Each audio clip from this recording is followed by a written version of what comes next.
our troubles are actually an opportunity, James says, for joy. Joy is not how we ignore the world. Joy is how we face the world as it is. Joy isn't how we ignore the world. Joy is how we manage to face the world in all of its brokenness and hurt. The hurdles and the heartaches and the hurts, they will come. It will happen.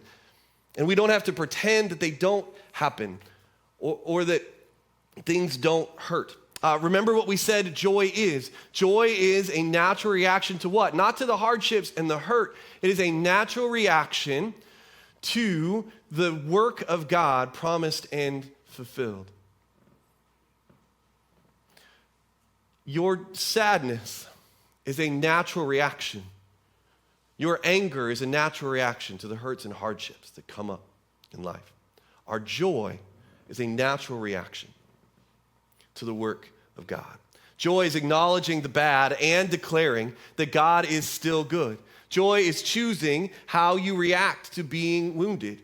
Are you defeated and giving up, or is there joy and hope because God is most definitely not finished yet? You feel done, but God is not done. Can you allow that truth, even in the midst of hardship, to give you some sense, some feeling of joy?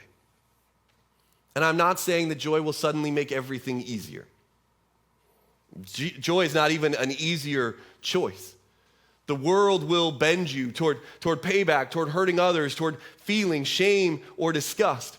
And the devil, who prowls around like a lion, would love to drag you in to all of that payback and vengeance and hurt and shame and disgust. But here's the thing. The devil doesn't win when you get hurt or when you feel shame and disgust. The devil wins when he drags you into all that to the point that you forget that God is still at work. The devil doesn't win because he created some, or life created some, or sin created some hurt in your life. He wins when he drags your attention away from God. The devil wins when you give up on God's work, promised or fulfilled. The devil wins when we give into bitterness and cynicism and begin to forget that God is still very much at work. And for all of those reasons, joy is how we win the battle. Joy is how we win the battle. Part of the good news of Jesus Christ is that Jesus has already won the war. That's done. We know how this ends. The battles along the way that make us forget what he's done, that make us forget the victory we're walking in. That's the hard part. And joy is how we win the battle. Because again, if sadness is a natural reaction to hurt, and anger is a natural reaction to injustice, then we can get fixated on those things. Joy is a natural reaction to the work of God. And here's the thing, we don't have to choose one or the other. Maybe you've heard sermons on joy, or you've talked about joy before, and it feels like, okay, I need to take this sadness and this hurt that I have, and I just need to shove it over here and pretend that it doesn't exist, and we're going to feel nothing but joy. It's all joy, all the time.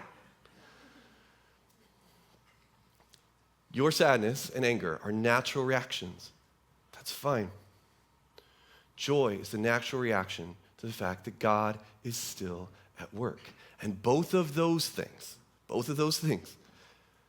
that life hurts and God is at work, are true at the same time.